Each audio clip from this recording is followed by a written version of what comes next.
you need to be known in the country and in the community, and you need to be like 100% dedicated to what you do. Who's there? D&D, of course, with Excuria International. D&D as in Do Not Disturb? Oh, no, this is Discourse and Disclosure with ECI. You mean the one that's hosted by Ananya and Romit? Bingo!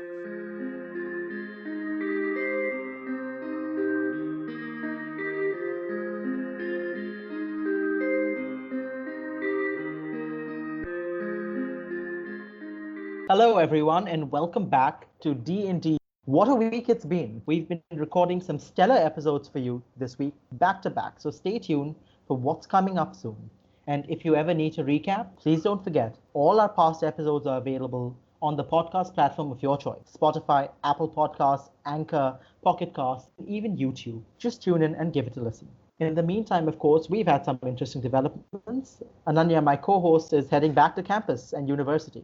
And I'm sure there are many such things that we have for ADR practitioners to manage and balance effectively, some of which we hope to touch upon today. With that, we'd like to introduce today's guest and host. Over to you, Ananya. I couldn't agree more, Romit. In fact, today we learn more about striking the right balance with our wonderful guest, Ms. Tatiana Bayalieva. With that, I wish a very warm welcome to Tatiana, a multi-talented lawyer and ADR practitioner from Belarus.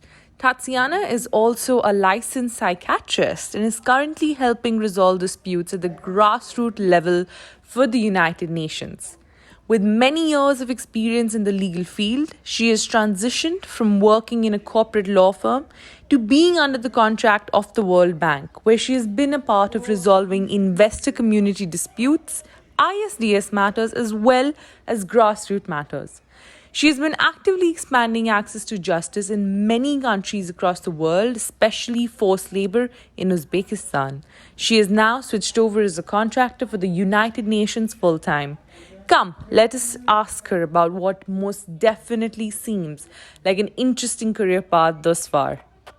Hello, Tatiana. Welcome to Discourse and Disclosure D&D with ECI. Hi, welcome all our listeners, and thank you so much for such a nice presentation. I couldn't say more about myself, so thank you. Greetings from Belarus. I'm really excited to be with you. Thank you so much. We're so excited to hear about your journey into ADR and the shift from regular law practice to working with intergovernmental organizations like the World Bank. Help us understand what that journey was like for you. Well, that was such a quite pretty long journey. I started 10 years ago. I worked as a lawyer since I graduated from the law school, so it's been like 19 years. And I worked as a lawyer, and then I started to think that sometimes lawyers, they cannot help people resolve their dispute in their mutual benefit, because after you have a court judgment, there is always someone who wins and someone who loses.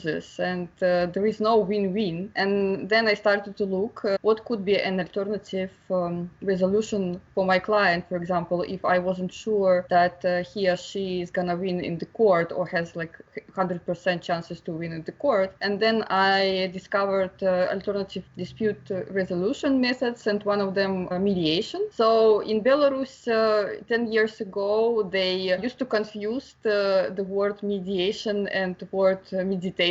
So you can tell that there were not so much information about this alternative dispute resolution tool. And I started to look where I can learn more about this. And my first stop in my journey to mediation and being a mediation practitioner was University of Washington in Seattle, United States. So that was my first experience. That's where I was introduced to mediation. That was the place where my first mediation mediation took place in one of the courts in Seattle. It was a really stressful moment. I remember even now my first mediation.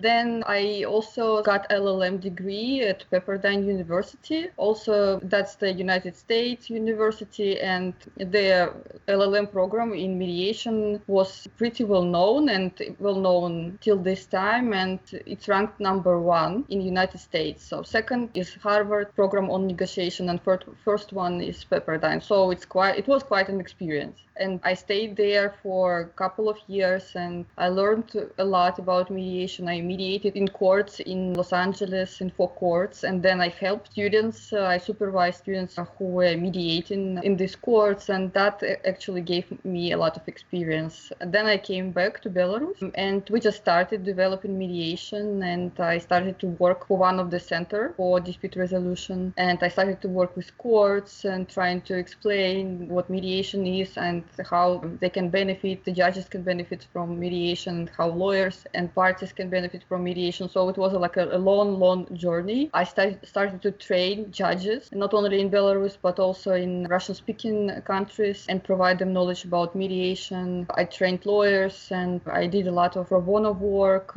just to show that mediation worked. My first year of work as a mediator in Belarus was totally pro bono, because no one wanted to pay for such unknown service. No one trusted this new tool, and it took us a lot for people to believe in mediation. And I was approached by World Bank, I think it was 3 years ago, and they were looking for practitioners who practice in the country as mediators and who could help to mediate complex and usually multicultural and quite often international disputes that relates investors and communities. And the disputes are quite complex and could be very emotional and high conflict, because it relates to the interest of the communities who live in certain territory. And when investor comes and develop the project, usually it's quite expensive project that World Bank finances. Some community members, or a lot of community members, they got upset with the project because they could be affected by the project. There could be some ecological issues or human rights issues or violation of other international standards, and people could be very upset with the investors. And one of the tools for them to talk and get a resolution between investors and community is to go to the World Bank and ask for mediation services. And so definitely want to hear more about your work in the World Bank while working on these investor community disputes and how they do pan out and how that differs from ISDS. But I think I picked up on something that you said, that in Belarus, mediation was confused with meditation. Yes. And I can swear on the fact that is, and that still was the case in India as well, from where I'm from till a couple of years ago. And even today, I think a layman would not know what mediation is, and they would still confuse it with meditation. But it's so inspiring to see that you were working in Belarus, you were trying to increase access to justice, you were working with courts, and then you were picked up by the World Bank. What qualities or what do you think worked for you, which led World Bank to impanel you as one of their mediators? Well, I think here, since World Bank was looking into country practitioners, and usually if we talk about mediation, they do look at the practitioners on the spot. It's really important to be known in your country, to have a certain respect in, let's say, mediation community or in the community of judges or lawyers, because all of them, they can recommend you, and you never know how it could happen. You can apply directly, for example, to World Bank and seek the opportunity to work as a mediator for such kind of disputes, or someone from your former parties in mediation can mention you in some conversations with the World Bank staff local staff or international staff, and you never know how this opportunity comes up for you. But first that you need to do is you need to be really passionate about what you do. You need to be known in the country and in the community, and you need to be like 100% dedicated to what you do. Because like I said, it's not only me, but a lot of mediators who just started their work. They worked for pro bono. They taught for pro bono. They did a lot of social and volunteering services. And that's how they built their reputation. That's how they built their capacity. And that's how they become recognizable among the community. From what I gather, I understand that as, say, a law student who wants to follow a similar path and start working for these intergovernmental organizations, it is best to first build a name within the community by working, say, in your own country. And that would give you the considerable experience and also a reputation of sorts to then be recognized by these organizations. And now, since you have made the shift from the World Bank to the United Nations, I do understand that you very recently joined the United Nations. But can you tell us about how this shift was made? Yeah, and it wasn't a really shift because I'm still mediating cases for the World Bank. Now I have 2 ongoing mediations and they're still going because they're pretty complex. And I just wanted to emphasize that I joined UN not as a full-time employee, but it was a contractual basis, and I joined Office of the Ombudsman for UN funds and program. That's a grievance mechanism for staff members and non-staff members of 5 UN agencies and funds. That's UNDP, UNICEF, UNOPS, UNFDA, and UN Women. And that's a grievance mechanism for resolving workplace disputes. Thank you very much, Tatiana. I think we can clearly see how much effort it takes to establish yourself in the field of mediation, regardless of where you are in the world. And of course, you've told us about just how well-rounded and global your education has been. Taking up from that, you've trained so many different lawyers, you've worked with judges, you've worked with intergovernmental agents. Can you tell me, how is the mediation process or dispute resolution process itself different in each of these instances? How does a judicial system versus the UN versus the World Bank approach problem solving through dispute resolution? Well, in judicial system, we have a judge who renders a judgment, and usually parties, they don't have much control of the dispute since one party filed a complaint. So then there is a certain rules that should be applied, certain procedural rules, court rules, that it doesn't relate to any wishes of the party. So defendant, even if he or she doesn't want to, be involved in this claim, he or she should be involved because of these rules. Claimant also, when he files the complaint, he doesn't have a lot of control because he is within these court rules. He cannot say, judge, I cannot make it today for court hearing. I will do it. Can I do it tomorrow at 10 a.m., for example, because I have something else to do. So there is a lot of flexibility in court proceedings. And in mediation, usually parties, they are in control of dispute. In mediation, both of the parties, if we have, let's say, 2 parties in dispute, they can choose when and where they would like to meet. They can choose the agenda of their meetings. They can choose the questions or the comments they need to provide. And if we go back to judicial proceedings in court, usually it's limited to judges. So judge tells you, or attorney tells you what to do, and you just need to follow this. So there is not much of control. That's the first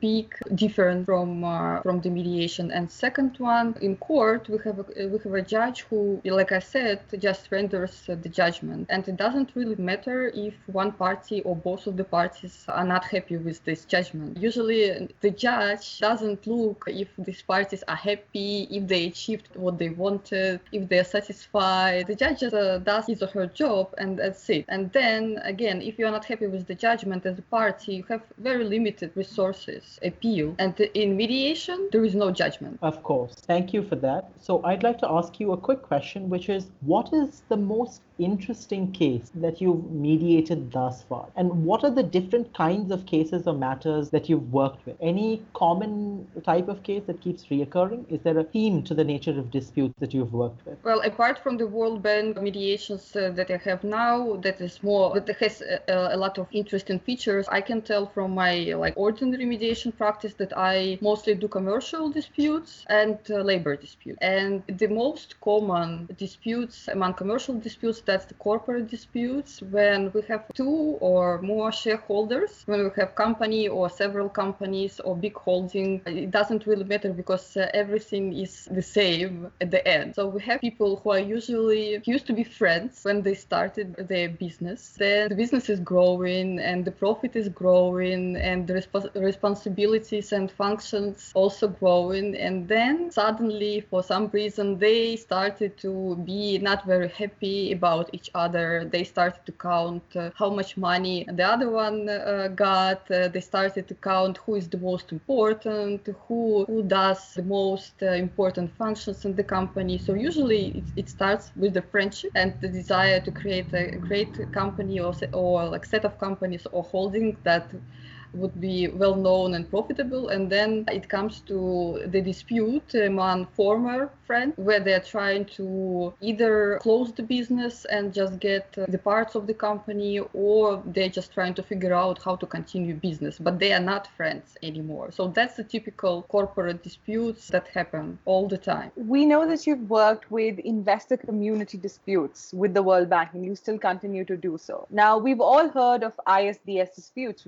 which are investor-state dispute settlement process. But tell us, what is the difference and what exactly are investor community disputes? Well, in investor community disputes, there are two main parties. So one party is usually it's a foreign investor who comes and tries to establish either its plant or enterprise or build a road. But usually it's a major project that they're trying to develop in the country. So usually it's a big corporation, business corporation, multinational corporation that enters the country and trying to develop the investment project. And from the other side, like I told you before, it's a community, people who used to live at this territory, and now they are facing these big major constructions or major changes, or now they are asked to leave because this territory was given to this big company. And in some of the cases, it got very emotional. I have examples when people started to block the road, not to have business entering this territory where they used to live. We have very high conflicts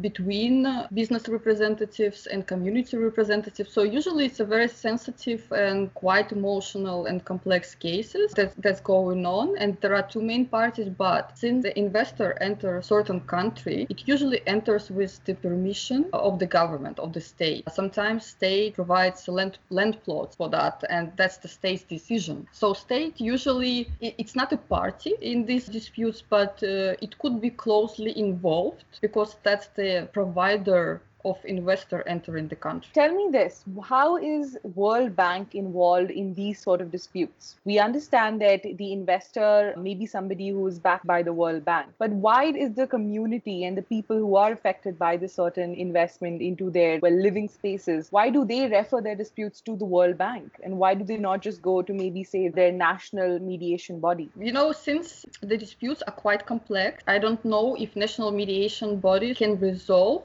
these disputes or have a capacity to resolve these disputes, because usually mediators required at least knowing English, because on one side we usually have foreign investor. So English it's an asset in entering international mediation market, this kind of disputes. So sometimes local mediation centers they cannot provide such qualified mediators. That's one of the reasons. Second is that World Bank itself provides a grievance mechanism for such kind of disputes, and it oversees. There is a body that is called Office of the Compliance Advisor Ombudsman at the World Bank, and it deals with such kind of dispute. Usually it supervises the resolution of this dispute. So they have certain rules and procedures how to follow, and community members, they feel more secure when they have this all set up. Thank you so much. And in fact, I think I recall an example of what you're talking about, of investor community dispute, which was a massive hydroelectric dam project that was set up in India called the Narmada Dam project. And this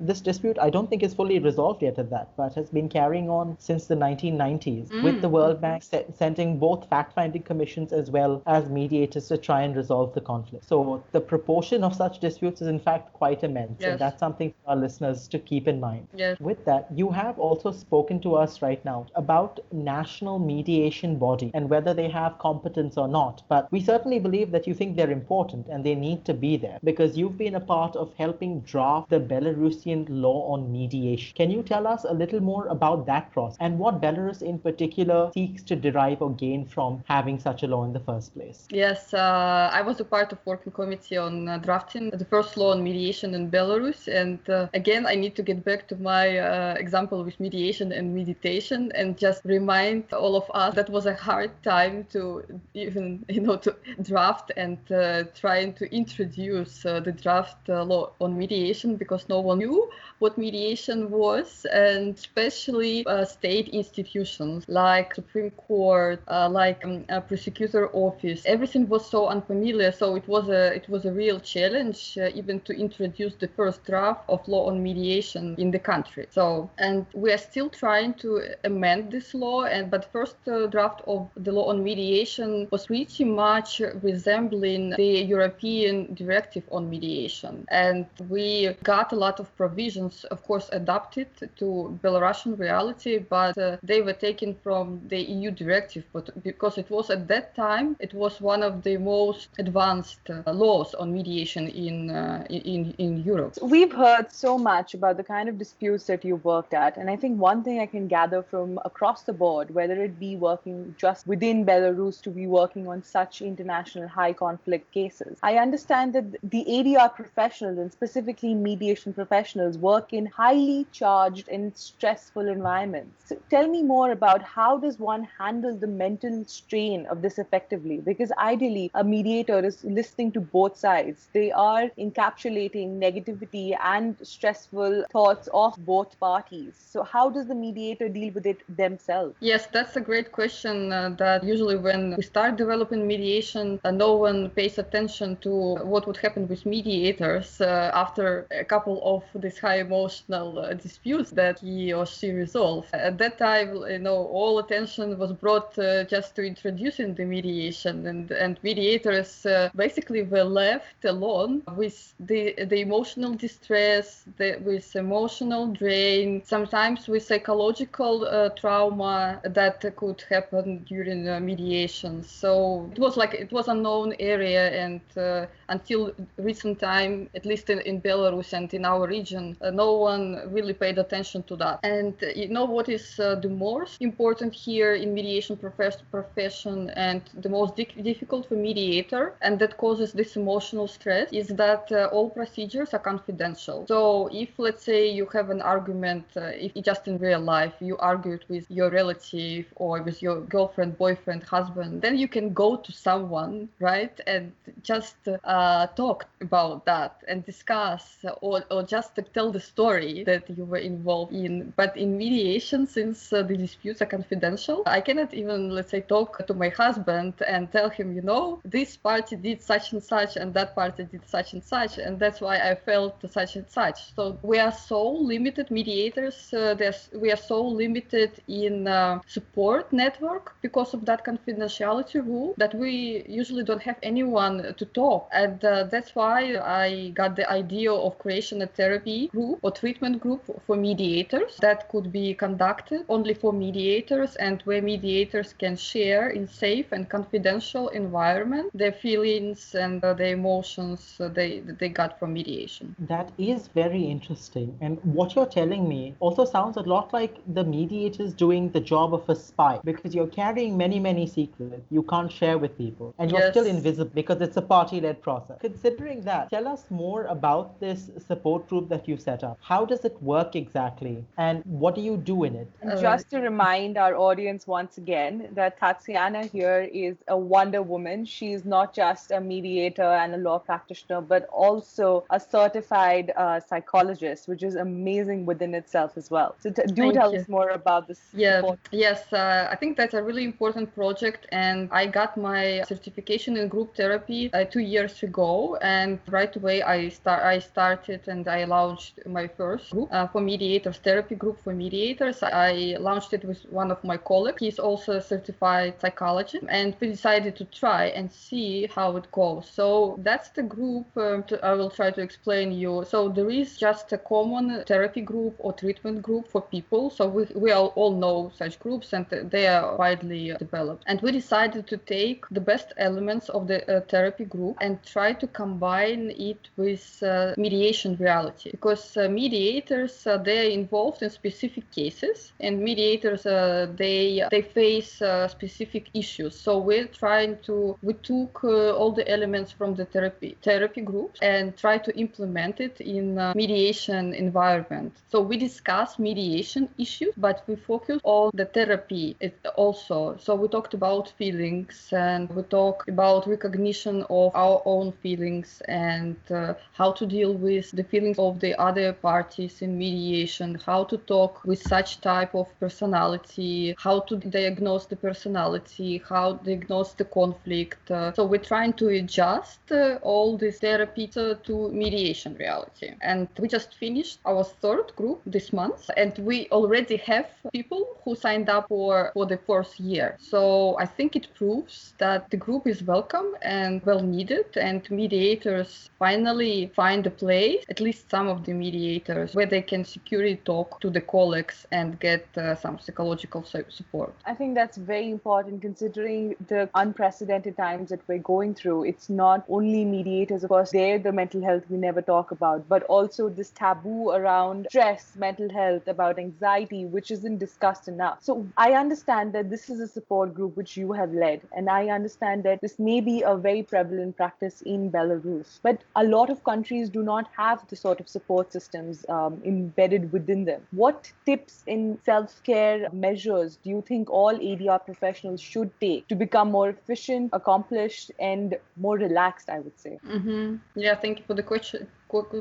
It's a good one, because usually, again, we are focused on techniques and tools and principles, but we for some reason don't focus on ourselves as mediators. And I talked about confidentiality, the principle of confidentiality, and how it influences our emotional distress in mediation. The other principle of neutrality. So mediator is supposed to be neutral. So he doesn't give any preference to any of the party. He cannot show that he is angry or she is angry. He cannot show that he or she is upset. He or she needs always, motivate people to discuss. If people, let's say, shout at him, because we have a lot of cases when parties shout at mediator cannot, fight back. So a lot that you cannot do because of this neutrality principle as a mediator. But these feelings that you feel when people shout at you, or when people blame you that they cannot settle, or when you are angry with someone who is just going beyond, this feeling, they don't go away anywhere. So we as mediators, we carry these feelings that kind of stuck in us. And that's a common mistake, of mediators who think that, okay, I resolved this dispute, I felt such and such, but now I'm fine. Well, it's not fine, because all these feelings, they're still there, and they're just condensed all the time, and then emotional outbreaks happening, and then emotional distress happening. So my first tip is at least acknowledge your feelings after the difficult mediation. If you cannot tell to anyone, just write down what you felt when someone said that. You need to somehow get these feelings out, otherwise they would stuck in you. That's my first tip. Just try to acknowledge and list what you felt, because recognition of our feelings gives relief, emotional relief, if you recognize at least yourself. And second tip is try to develop your safety net. Try to find a colleague that you can talk through. Maybe it would be a mediation colleague, maybe it would be a support therapy group, or maybe it could be someone from your family or friends, but you can talk just about your feelings. You cannot tell what the other parties does, but you just but you can tell, I felt such and such, and then I felt such and such, and now I feel really drained and hopeless, and I'm in pain. So just look for someone with whom you talk about at least your feelings. So that's my 2 tips. Thank you, Tatiana. Thank you very much. With that, we are nearing the end of our podcast today. So I'm quickly going to wrap up now in reverse order some of the things that you've said, so that just in case somebody's tired or they haven't heard the full thing, there's a short recap. So beginning with what you just ended with, I think the key takeaway is communication is key, not only with parties and one another, but with yourself. It's important to acknowledge one's own feelings and then respond to them to ensure that you, as a mediator, can be at peace expertise with what you're doing. Beyond that, of course, you've also taken us in a very interesting direction in talking about investor community dispute settlement. That certainly shakes and questions the prevalent notion of big companies and organizations being only profit minded, and the fact that they really care for development and lining their own pockets. That isn't really the case. There is widespread community engagement that you see happening, even with big intergovernmental organizations such as these. And that's an outlook most people in ADR are not familiar with. So we thank you for bringing that to the table today. And lastly, you've shown us that despite the assumption that most people who practice ADR are solo practitioners and work on an ad hoc basis, there is in fact ample room to grow in institutional settings and frameworks, especially globally, with organizations dedicated to promoting equitable development, peace, and harmony among nations and peoples. So with that, we welcome any closing comments or remarks that you have, and thank you very much for being a part of this episode today. Thank you for the interest in this topic. And I think ADR and ODR, online dispute resolution, that's something that we will all face developing tremendously in the future. And I think for our countries, mediator, that's a profession of the future. So here now we live in a very interesting moment when we still can, prepare ourselves and already be skilled enough to practice this profession when it becomes really important and independent and well known and well paid. So now it's a high time for us, to enter this new market and explore this new profession of a mediator. And of course, we have your 2 tips, which you very rightly mentioned, to acknowledge our own feelings and to have a safety net to get us through these testing times of COVID-19. With that, thank you so much once again for taking out time from a very busy schedule to appear on the ECI podcast. And with that, I thank the audience for listening to this podcast. Thank you very much. Thank you.